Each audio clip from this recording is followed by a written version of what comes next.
Hello friends, welcome to Ratna's kitchen. আজ আমি আপনাদের সাথে একটি স্ন্যাক্স বা নাস্তা রেসিপি শেয়ার করব। আশা করি আপনাদের ভালো লাগবে। এই স্ন্যাক্স আইটেমটি আপনারা বিকেলে চায়ের সাথে রাখতে পারেন। আবার বাড়িতে যদি হঠাৎ করে কোনো গেস্ট চলে আসে, আপনারা এটা খুব অল্প সময়ে আর খুব অল্প উপকরণে তৈরি করতে পারেন। সামনে ঈদ আসছে বন্ধুরা, আপনারা ঈদেও এই স্ন্যাক্স আইটেমটি রাখতে পারেন গেস্টদের জন্য। আর এখন তো রমজান মাস চলছে, আপনারা রমজানেও এটি ইফতারে এই স্ন্যাক্স আইটেমটি রাখতে পারেন। তো বন্ধুরা, আপনাদের যদি রেসিপিটা ভালো লাগে আর আপনারা যদি ইউটিউব থেকে আমার ভিডিওটা দেখে থাকেন, তাহলে প্লিজ আমার চ্যানেলটাকে সাবস্ক্রাইব করার অনুরোধ রইল, আর পাশে থাকা বেল আইকনটাও প্রেস করার অনুরোধ রইল। আর আপনারা যদি ফেসবুক থেকে আমার ভিডিওটা দেখে থাকেন, তাহলে আমার চ্যানেলটাকে ফলো করার অনুরোধ রইল। তো চলুন বন্ধুরা, আজকে আমি এই স্ন্যাক্স আইটেমটা কিভাবে তৈরি করলাম সেটাই এখন আপনাদের সাথে শেয়ার করব। আশা করি আপনাদের ভালো লাগবে, আর ভালো লাগলে একটা লাইক আর কমেন্ট করতে ভুলবেন না বন্ধুরা। বন্ধুরা, আমি এখন স্টাফিংটা তৈরি করে নেব। তার জন্য কড়াইয়ের মধ্যে আমি 2 চামচের মতো সাদা তেল দিয়ে দিয়েছি, আর তেলটাও আমার গরম হয়ে গেছে। এখন আমি এর মধ্যে 1/2 চামচের মতো 5 ফোড়ন সম্বাস দিয়ে দেব, আর একটা শুকনো লঙ্কাকে এইভাবে 2 টুকরো করে দিয়ে দিলাম। এখন 5 ফোড়নটাকে একটু 1-2 সেকেন্ডের জন্য একটু ভেজে নেব। বন্ধুরা, 5 ফোড়নটা আমার ভাজা হয়ে গেছে আর খুব সুন্দর গন্ধও বেরিয়েছে। এখন আমি এর মধ্যে দিয়ে দিব আগের থেকে কেটে রেখেছি বন্ধুরা ছোট ছোট করে আলু, ফুলকপি। এখন আমি এই আলু আর ফুলকপিটা এখানে দিয়ে দেব।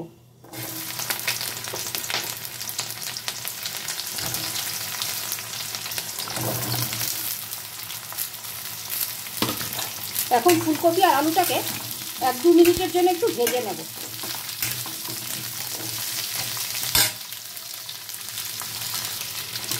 বন্ধুরা, আমি 2 মিনিটের মতো ফুলকপি আর আলুটাকে একটু ভেজে নিয়েছি। এখন আমি একে একে এর মধ্যে একটু গুঁড়ো মশলা অ্যাড করে দেব। প্রথমে দিয়ে দিব আমি স্বাদ অনুযায়ী লবণ, 1 চামচের মতো লাল লঙ্কার গুঁড়ো, ঝালটা আপনারা আপনাদের পছন্দ মতো দিবেন বন্ধুরা। আর জিরের গুঁড়ো 1 চামচ,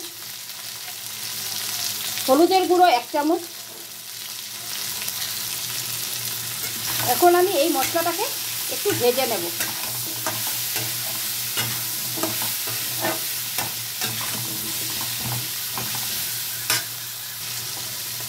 বন্ধুরা, আমি 1-2 মিনিট এই মশলাটাকে একটু ভালো করে কষিয়ে নিয়েছি। এখন আমি এর মধ্যে পরিমাণ মতো একটু জল দিয়ে দিব, যাতে আলু ফুলকপিটা খুব ভালো করে সেদ্ধ হয়ে যায়। আর একটা ঢাকা দিয়ে দেব।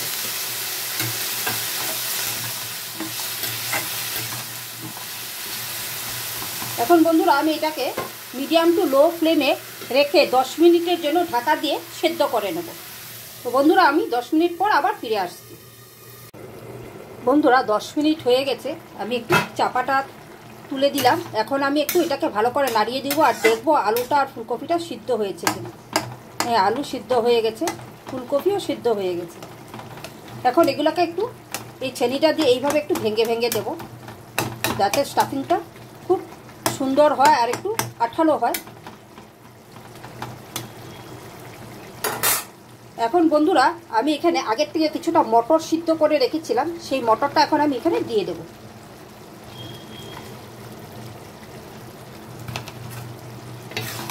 আর এই মটরটাকেও খুব ভালো করে আলু ফুলকপির সাথে মিশিয়ে দেব। আবারও আমি এটাকে চাপা দিয়ে দিব একটা 5 মিনিটের জন্য। তো বন্ধুরা, আমি আবার 5 মিনিটের জন্য এইভাবে ঢাকা দিয়ে দিলাম। বন্ধুরা, 5 মিনিট হয়ে গেছে। আমি এখন আবার ঢাকাটা তুলে দিচ্ছি।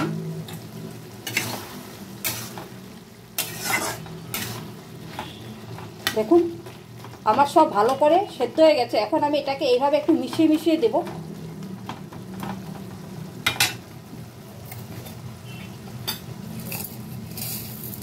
এখন এর মধ্যে দিয়ে দিচ্ছি 1/2 চামচের মতো চিনি।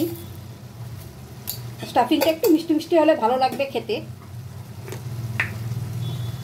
আর দিয়ে দিচ্ছি বন্ধুরা 1 চামচের মতো ভাজা মশলার গুঁড়ো। এখানে আমি গোটা জিরে, গোটা ধনে, গোলমরিচ আর গোটা গরম মশলা আর তেজপাতা শুকনো কড়াইয়ের মধ্যে একটু ভেজে তারপরে গুঁড়ো করে নিয়েছি। এটা আমি 1 চামচের মতো অ্যাড করে দিলাম। এখন এগুলোকে আমি সব ভালো করে একটু মিশিয়ে নেব।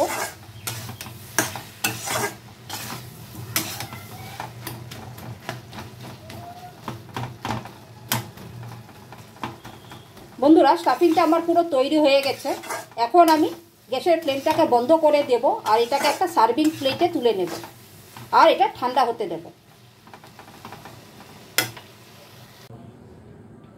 বন্ধুরা, আমি এখানে আগের থেকেই ময়দার ডোটা তৈরি করে 3টা লেচি কেটে রেখেছি। ময়দার ডোটা আর আপনাদেরকে আমি ভিডিওতে শেয়ার করলাম না। এটা আপনারা সবাই এই স্ন্যাক্সের জন্য ময়দার ডো আপনারা সবাই তৈরি করতে পারেন। তো আমি এখানে 1 কাপ ময়দার সাথে স্বাদ অনুযায়ী লবণ আর 2 চামচের মতো ডালডা ঘি ব্যবহার করেছি। আপনারা চাইলে এখানে ডালডা ঘির পরিবর্তে দেশি ঘি বা সাদা তেলও ব্যবহার করতে পারেন। তবে স্ন্যাক্সটা মুচমুচে হওয়ার জন্য ঘি বা ডালডা ঘিটা ব্যবহার করলে বেশি ভালো হয়। তাহলে কি হবে, স্ন্যাক্সটা খুব মুচমুচে হবে। তো আমি এরকম 3টে বড় বড় লেচি কেটে নিয়েছি। এখন আমি এই লেচিগুলোর থেকে স্ন্যাক্সটা তৈরি করব। বন্ধুরা, আমি এই কিচেন সেলফের উপরেই এই ডোটাকে বেলে নিব। আমি এটাকে খুব ভালো করে মুছে পরিষ্কার করে নিয়েছি। আমার এখানে বেলতে সুবিধা হবে, তাই আমি এটার উপরে রেখেই বেলে নিচ্ছি।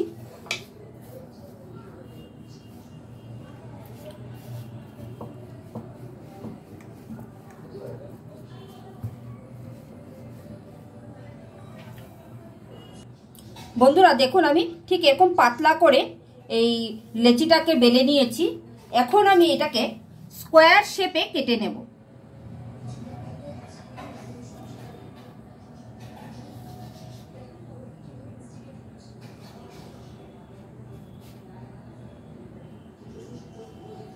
আর এই কালো কালো যে দেখছেন বন্ধুরা, এটা আমি এই ডোটার মধ্যে একটু জোয়ান দিয়েছি আর জোয়ান একটু হাতে ক্রাশ করে দিয়ে দিয়েছি।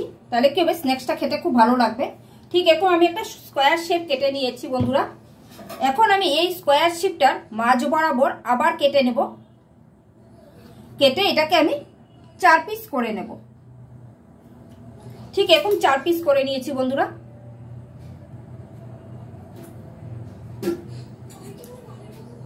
বন্ধুরা, এখন আমি এখানে যে আগের থেকে যে স্টাফিংটা তৈরি করে রেখেছিলাম, সেই স্টাফিংটা এখন আমি এর মাঝখানে অল্প অল্প করে দিয়ে যাব।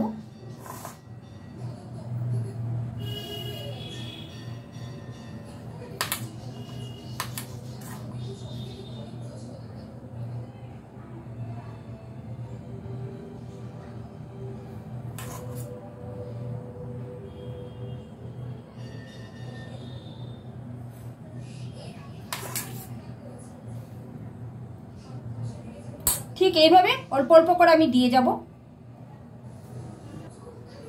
বন্ধুরা, এখন আমি এগুলার সাইড দিয়ে এইভাবেই একটু জল লাগিয়ে নেব,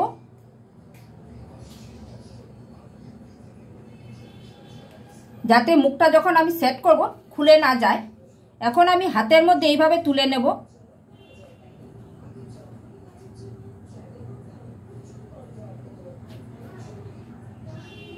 দেখুন বন্ধুরা, আমি কিভাবে তৈরি করছি।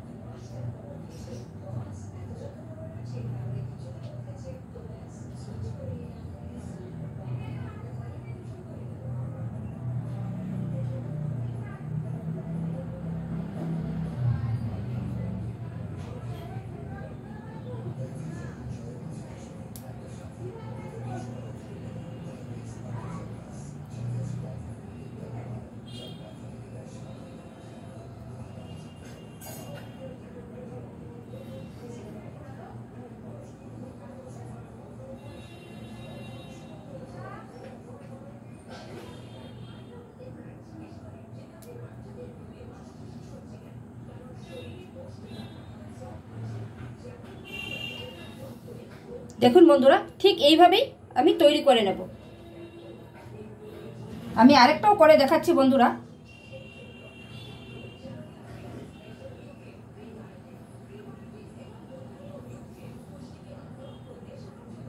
দেখুন বন্ধুরা, ঠিক এইভাবে কোনাকুনি করে তুলে নিতে হবে। প্রথমে এই কোণাটাকে ভালো করে সিল করে দিতে হবে, তারপর এই কোণাটাকে এনে ঠিক এর সাথে এইভাবে সিল করে দিতে হবে, দিয়ে এই কর্নার দুটাকে খুব ভালো করে চেপে দিতে হবে। একটা সাইড হয়ে গেল। ঠিক অপর সাইডটাকে এইভাবে কর্নারটাকে এনে ঠিক এটার সাথে এইভাবে মুড়ে দিতে হবে, আর কর্নারগুলোকে ঠিক এইভাবে প্রেস করে দিতে হবে। খুব ইজি বন্ধুরা, এটা দেখেই শিখতে হবে, মুখে বলে বোঝাতে পারছি না বন্ধুরা।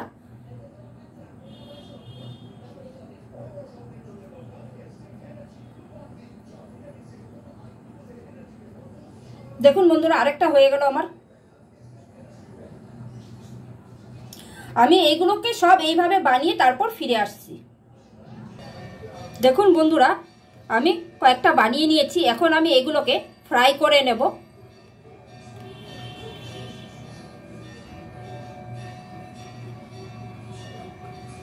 বন্ধুরা, আমি এগুলো ফ্রাই করার জন্য কড়াইয়ের মধ্যে পরিমাণ মতো তেল দিয়ে দিয়েছি, আর তেলটাও আমার গরম হয়ে গেছে। এখানে আমি তেলটা বেশি গরম করব না, আমরা যেরকম সিঙ্গারা ভাজি ঠিক এরকম হালকা তেলের মধ্যে এগুলো ছেড়ে দিতে হবে। আর এটাকে দিয়ে সঙ্গে সঙ্গে গ্যাসের ফ্লেমটাকে একদম লোতে করে দিতে হবে।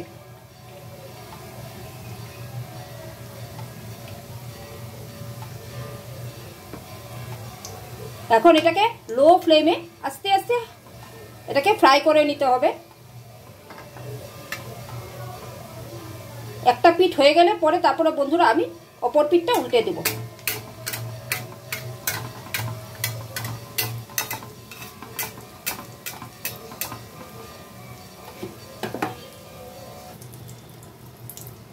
বন্ধুরা, আমি এপিট ওপিট করে এগুলোকে একটু উল্টে দিচ্ছি।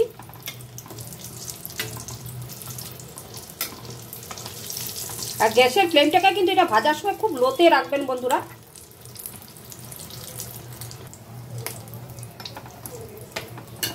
বন্ধুরা, এইগুলো আমার ভাজা হয়ে গেছে, আমি এখন তুলে নেব।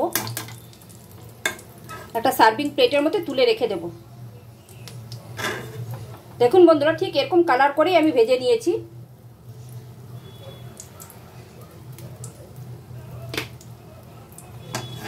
এইভাবে আমি সবগুলোকে তুলে নেব।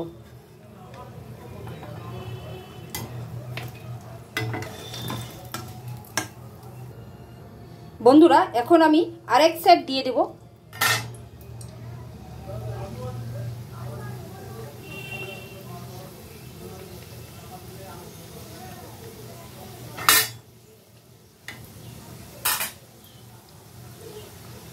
এখন এগুলোকেও আমি একইভাবে উল্টে পাল্টে একটু ভেজে নেব। আর এইভাবে উপর থেকে একটু তেলটাকে এইভাবে ছড়িয়ে দিবেন বন্ধুরা, তাহলে উপরটা খুব ভালো করে একটু শক্ত হয়ে যাবে, তাহলে উল্টাতে সুবিধা হবে।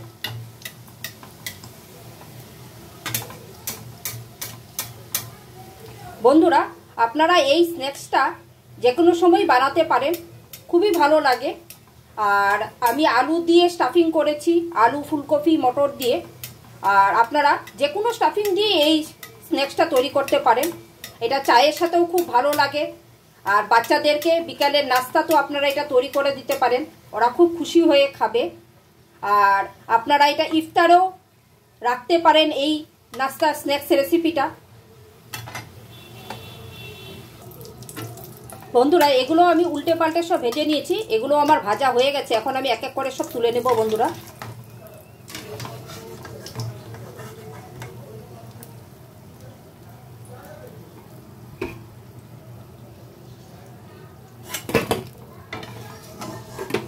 তো বন্ধুরা, আমি বাকিগুলো সব ভেজে তারপর ফিরে আসছি। বন্ধুরা, আমার খাস্তাগুলো সব ভাজা হয়ে গেছে, দেখুন।